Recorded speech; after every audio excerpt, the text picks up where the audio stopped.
Gün ortası xeyir olsun. Mən Əhmədov Akşin Fəxrəddin oğlu, Sabirabad rayon Qaragüney kənd sakiniyəm. Gözümü açandan zəhmətkeş ailədə doğulmuşam. Zəhmətlə yaşayıb, zəhmətlə dolanmışıq. Atam, anam müəllim olub, atam dünyasını dəyişib.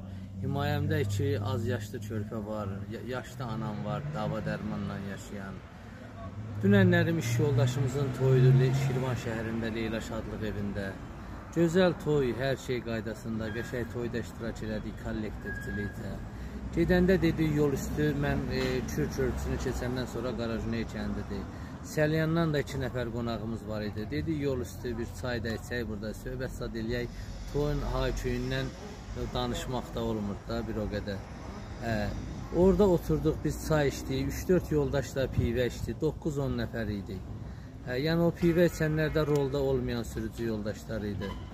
Durduq, pulumuzu da verdik, durub gedəndə Ümid adlı kafedə, Sever yol deyilən ərazidə, Kür körpüsünə çatmamış, Horadiz yoluna gedəndə, Hacıqabul Horadiz yolunda.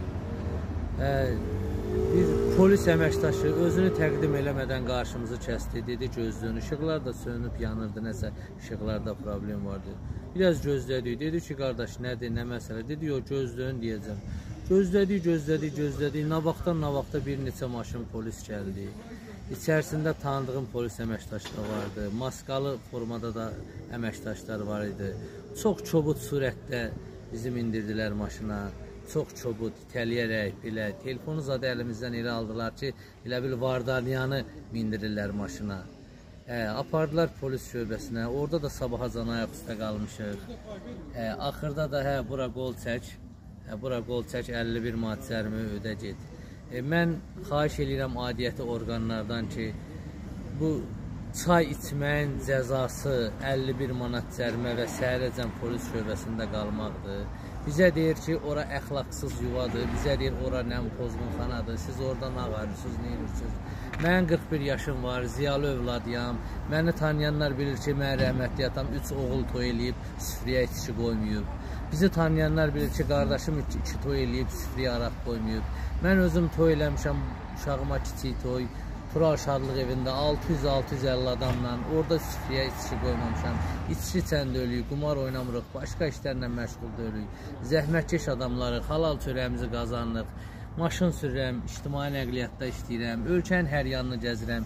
Hər yanda kafelərdə otururuq yolda, restoranlarda otururuq, mağazalardan alver edirik. Ölkənin heç yerində bizə deməyiblər ki, burada niyə çay içirsən, burada niyə çörək yeyirsən. Burada da orada hər hansı bir o kafedə, başqa kafedə, ölkənin başqa yerində, hər hansı bir orada başqa hərəkət varsa, mən o hərəkətin iştirakçısıyamsa, qanun hamı üçün qanundur. Bəli, biz də cəzamızı çəkək, necə lazımdır belə artıqlaması ilə. Yox, əgər çay içib, durub pulu verib, sözsüz, söhbətsiz gedib, heç bir şeylə məşğul olmadan, stolumuzda hər hansı bir qadın oturmayıb, stolumuzda hər hansı bir hərəkət olmayıb, stolumuzda başqa hərəkət olmayıb, çayımızı içmişik, 4 nəfər çay içib, 5 nəfər hərəsi bir bakal pivə içib. İndi mən özüm içki içəndə öləm, çay içmişəm. Durub gedəndə bizi elənçinə çobud hərəkətdə aparıblar. Bəli, mən dəstəkləyirəm, mən dövlətin bu siyasətini dəstəkləyirəm, yaxın üzləyəm. Bəli, hər hansı bir pis hərəkətlər varsa, hər hansı bir o xoşa gəlməz hallar varsa, onlara qarşı keçirilən reydləri də dəstəkləyirəm bir vətəndaş kimi, bir yapıcı kimi. Çox gözəl, çox yaxşı, bəli, bu cəmiyyətimizə yararsız insanlar, cəmiyyətimizə ləkə salan hərəkətlər varsa, bəli, tədbir görülməlidir.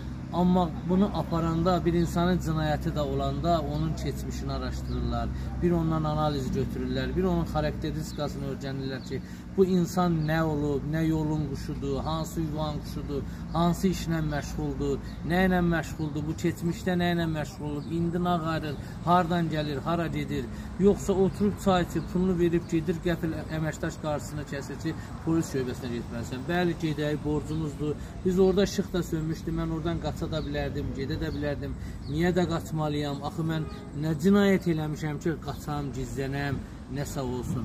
Çox xahiş edirəm ki, bizə çobudluq eləyən polis əməkdaşları barədə o dövlətin bu uğurlu siyasətinə ləkə salan polis əməkdaşları barədə tədbir görülsün.